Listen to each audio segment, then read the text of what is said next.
Chariots of Fire. Yeah. It was my parents insisted that my sister and I watch. We had to rent the VCR and watch Chariots of Fire as part of our cultural education. We had a VCR rental cultural education, which included Chariots of Fire and Rocky and My Dinner with Andre. It's a big range of things. And even if you didn't live through the 80s, Chariots of Fire is pretty well known and famous for its soundtrack, this triumphant soundtrack by the Greek composer Vangelis that plays behind scenes of runners striving over the sands of a beach along these cold northern seas as they're training for Olympic glory. Dun dun dun da da da, dun dun da da da.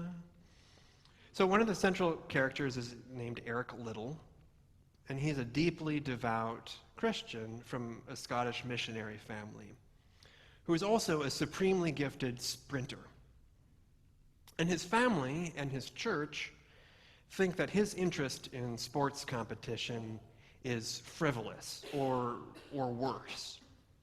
It's not just a distraction, but it's a prideful temptation away from Eric's God-given purpose to serve God and to serve humanity by continuing his family's work of sharing the gospel of Jesus in far-flung lands. And so this leads to a crisis of conscience for this young man. But he breaks through this crisis into clarity, that he must keep running. I believe God made me for a purpose, he says. He made me fast. And when I run, I feel God's pleasure. And when Eric decides to compete for the Olympics, he ends up being blessed for it by a minister who says you can praise God by peeling a spud if you peel it to perfection. Run in God's name and let the world stand back and wonder. So in the words of the 2nd century Christian theologian Irenaeus, the glory of God is a human being fully alive. The glory of God is a human being fully alive. And so in truth, there doesn't need to be a tension. There doesn't need to be a crisis between serving God and activating the potentials of our God-given gifts. And when we experience for ourselves what it's like, even just for a moment, to be a human being fully alive, we know that there is sacredness to it. We know that there's an expression of the glory of our Creator, even just a moment, however that came, when you're fully alive. And when we witness it in others as well, we know that to be true. It can be deeply, deeply inspiring. And it's an important part of the reason, I believe, why we find beauty and awe and fascination and inspiration in watching the best of the best compete, and watching the Olympics, and watching whatever the sport of your choice is, or witnessing passionate musical performances, right? Or any kind of circus performances. We saw Cirque du Soleil. I was moved to tears. It was just moved to tears. It was so beautiful. These performers just at the height of their powers and grace. Or really witnessing anyone who is skilled in their artistry, skilled in their work, where their full focus and dedication is in that moment, being fully alive. The glory of God is present there.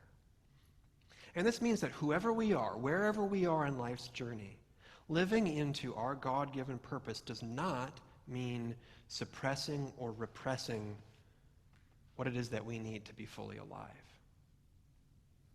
It means activating that, saying yes to that, and directing it to the glory of God. So whether we're peeling potatoes, or tying our shoes, or teaching a class, or singing karaoke, whatever your bliss is, running on the sand, which is hard, or giving medicine to someone who's in need, or giving food to somebody who's in need, or working for a more peaceable world, or plying whatever your craft is. Let what we do be for the fullness of our being, the fullness of our life, for the sake of God's glory. But wait, I thought that we had to deny ourselves and take up our cross to follow Jesus, right? But really, what does that mean? What does that mean? Does it mean being miserable and frustrated and shamed into a restricted life? Does it mean saying no to what it is that we need to be fully alive? So the early Christians were notorious in their time for being joyful. And it was baffling to the people around them and irritating how joyful these Jesus freaks were, even through tough times, really tough times. Their hearts were open, their souls expansive. They were not dour and glum and obsessed with suffering and death. The truth had set them free. These were human beings fully alive, shining forth the glory of God.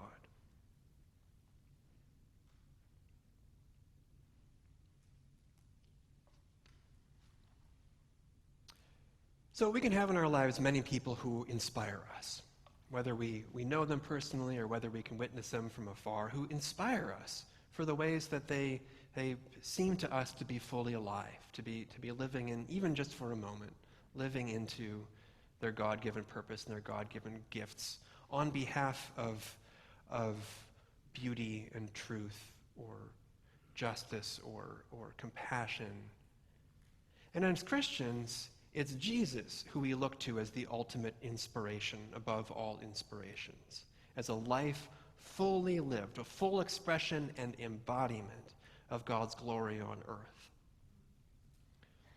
The word Christian itself, and I've said it before and I'll keep repeating it, the word Christian itself means something like little Christling. Little Christling.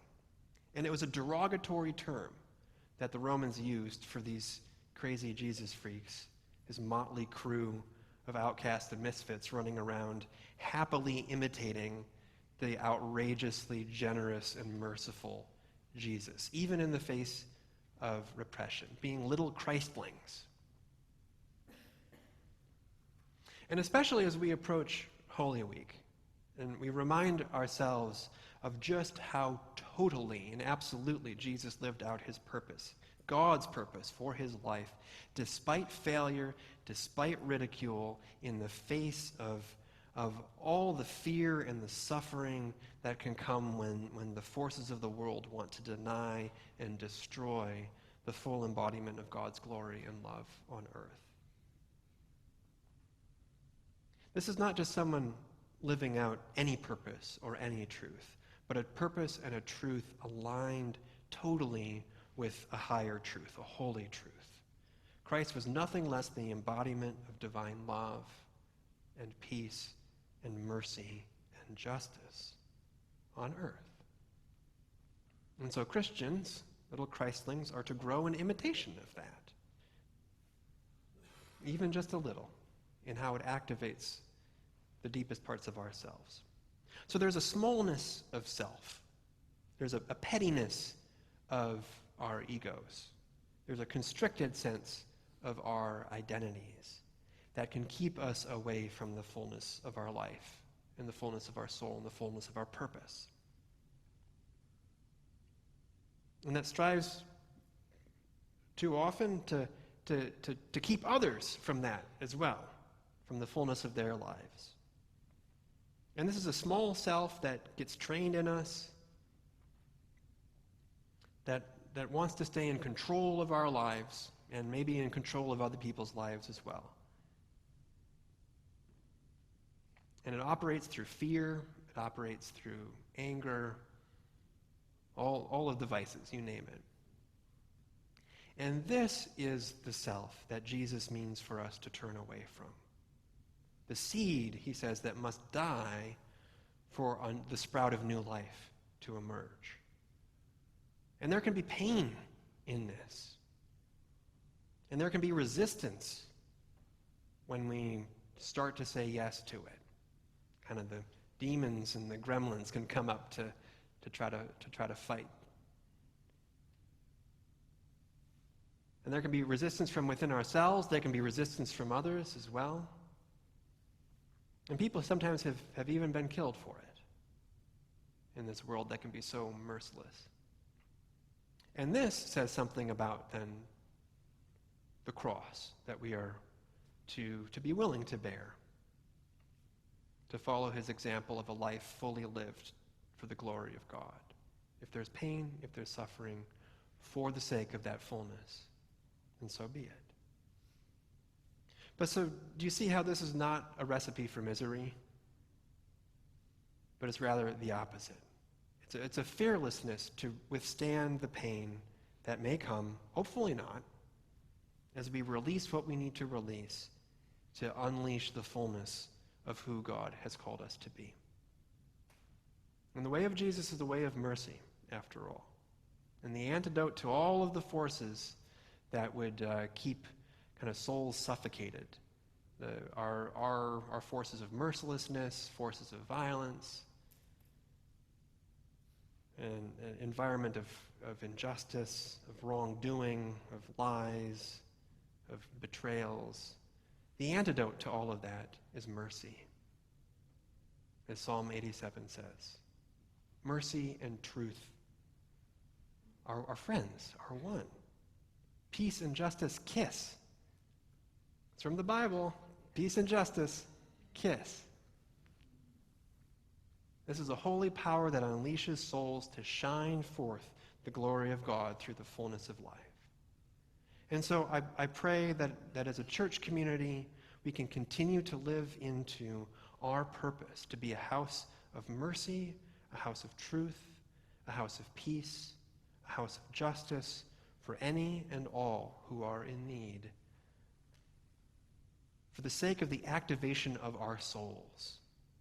The activation of our souls, for the release and the realization of our fullness and the fullness of anyone who we can share this good news with, their fullness of life in the light of God's glory.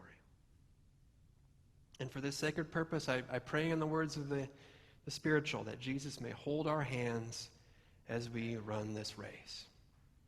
And if we need, we can have that Vangelis soundtrack to inspire us. So, thanks be to God.